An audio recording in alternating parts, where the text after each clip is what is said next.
안녕하세요. 2025년 3월 6일 목요일 매일 성경 말씀 묵상 나눔 시간입니다. 오늘 함께 읽고 나눌 말씀은 누가복음 9장 18절에서 27절입니다. 새 번역으로 읽겠습니다. 예수께서 혼자 기도하고 계실 때에 제자들이 그와 함께 있었다. 예수께서 제자들에게 물으셨다. 사람들이 나를 누구라고 하느냐? 그들이 대답하였다. 침례자 요한이라고 합니다. 그러나 엘리야라고 하는 사람들도 있고 옛 예언자 가운데 한 사람이 살아났다고 하는 사람들도 있습니다. 예수께서 그들에게 물으셨다. 그러면 너희는 나를 누구라고 하느냐? 베드로가 대답하였다. 하나님의 그리스도이십니다. 그런데 예수께서는 그들에게 엄중히 경고하셔서 이것을 아무에게도 말하지 말라고 명하시고 말씀하셨다. 인자가 반드시 많은 고난을 받고 장로들과 대제사장들과 율법학자들에게 배척을 받아 죽임을 당하고서 사흘날에 살아나야 한다. 그리고 예수께서 모든 사람에게 말씀하셨다. 나를 따라오려는 사람은 자기를 부인하고 날마다 자기 십자가를 지고 나를 따라오너라. 누구든지 제 목숨을 구하려고 하는 사람은 잃을 것이요. 누구든지 나를 위하여 제 목숨을 잃는 사람은 목숨을 구할 것이다.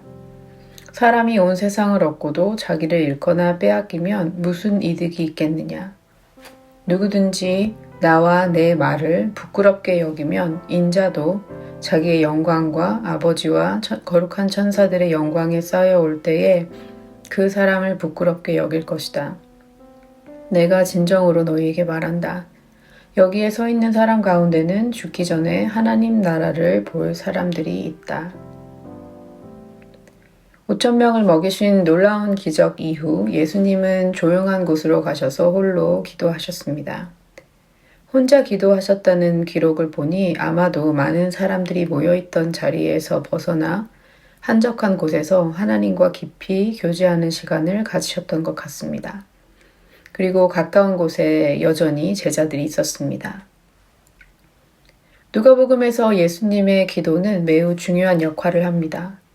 예수님은 중요한 사건이 일어나기 전이나 서사의 흐름이 바뀌는 전환점에서 기도하셨습니다.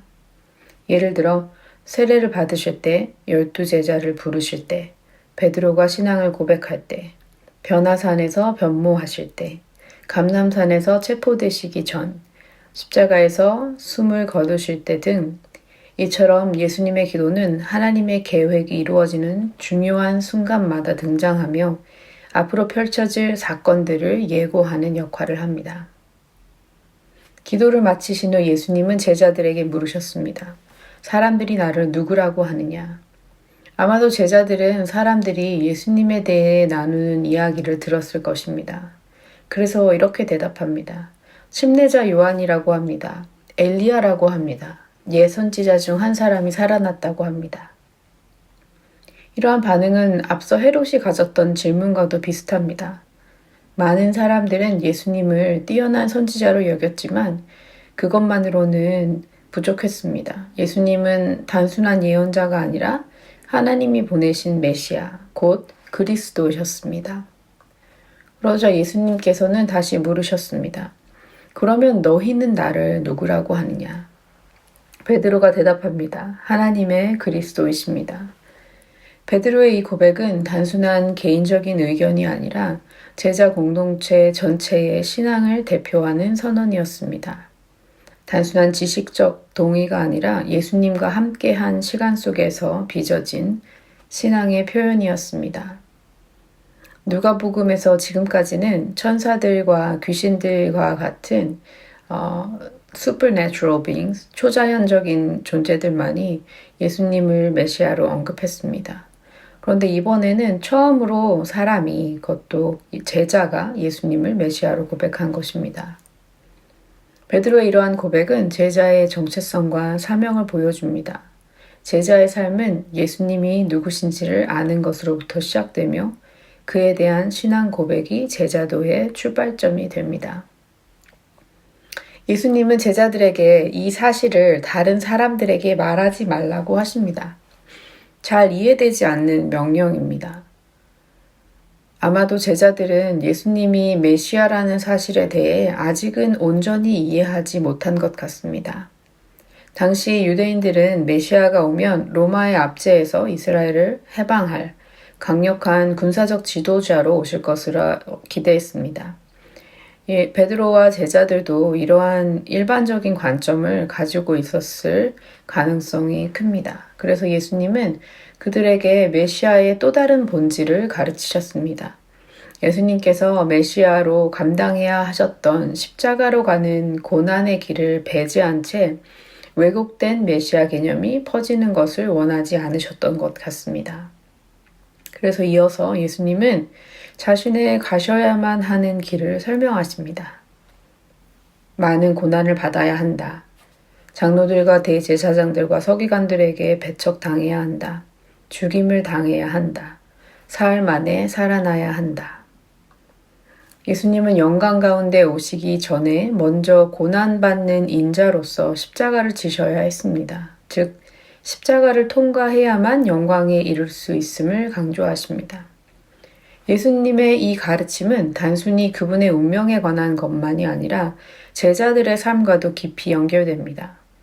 예수님의 참된 제자라면 그분의 본을 따라 희생과 고난을 감당해야 했습니다. 그래서 이제 예수님은 자신의 길과 제자의 길을 연결하십니다. 예수님을 따르는 자는 자기 자신을 부인하고 날마다 자기 십자가를 지며 그분을 따라야 합니다.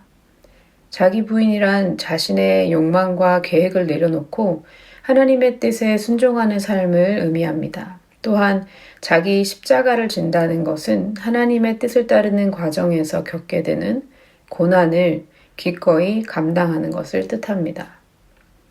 예수님의 시대의 제자들은 스승을 존경하고 따르는 것이 일반적이었지만 스승을 따르다가 죽음까지 각오하는 것은 요구되지 않았습니다. 그러나 예수님은 당신의 제자들에게 죽음의 길까지도 요구하십니다. 십자가는 잔인한 처형 도구였으며 십자가형을 받은 제수들은 자신이 처형될 장소까지 십자가의 가로목을 직접 지고 가야 했습니다. 그 과정에서 제수들은 적대적인 군중 사이를 지나며 조롱과 멸시를 당했습니다. 예수님은 이 말씀을 단순한 비유가 아니라 참된 제자가 되어야 하는 필수적인 요소로 강조하십니다. 예수님을 따르는 자는 조롱과 고난뿐만 아니라 심지어 순교까지도 각오해야 합니다. 예수님은 또한 말씀하십니다. 누구든지 제 목숨을 구하려고 하는 사람은 잃을 것이요 누구든지 나를 위하여 제 목숨을 잃는 사람은 목숨을 구할 것이다. 즉 하나님의 뜻을 거부하고 세상의 인정과 안전을 추구하는 자는 결국 생명을 잃게 되지만 예수님을 위해 자신의 삶을 내어놓는 자는 참된 생명을 얻게 됩니다. 이 말씀은 핍박을 염두에 두고 있으며 사람들이 세상의 인정과 편안함을 위해 예수님과 거리를 두려는 유혹을 받을 수 있음을 경고합니다. 하지만 세상의 안락함과 소유에 집착하는 것이 오히려 더 위험합니다. 우리는 종종 자신의 안위를 위해 신앙을 타협하고 싶어질 때가 있습니다. 그러나 예수님은 사람이 온 세상을 얻고도 자기를 잃거나 빼앗기면 무슨 이득이 있겠느냐고 말씀하시며 생명을 잃지 않기 위해 세상의 가치를 좇는 것이 오히려 영원한 생명을 놓치는 길임을 강조하십니다. 예수님을 따르는 삶은 세상 앞에서 그분을 인정하는 삶이기도 합니다. 누구든지 나와 내 말을 부끄러워하면 인자도 자기와 아버지와 거룩한 천사들의 영광으로 올 때 그를 부끄러워하리라. 예수님께서 십자가에서 벌겨벗겨져 공개적으로 모욕을 당하셨듯이 그분을 따르는 자도 세상 속에서 수치를 감당해야 할 상황에 직면할 수 있습니다. 우리는 세상 앞에서 예수님을 인정하는 것을 부끄러워하지 않는가 돌아봐야 합니다. 마지막으로 예수님은 그분과 함께 있는 사람들 가운데 죽기 전에 하나님의 나라를 볼 자들이 있을 것이라고 약속하십니다. 하나님의 나라는 예수님의 이 땅에 오심과 사역을 통해 이미 시작되었으며 예수님의 다시 오심을 통해 완성될 것입니다.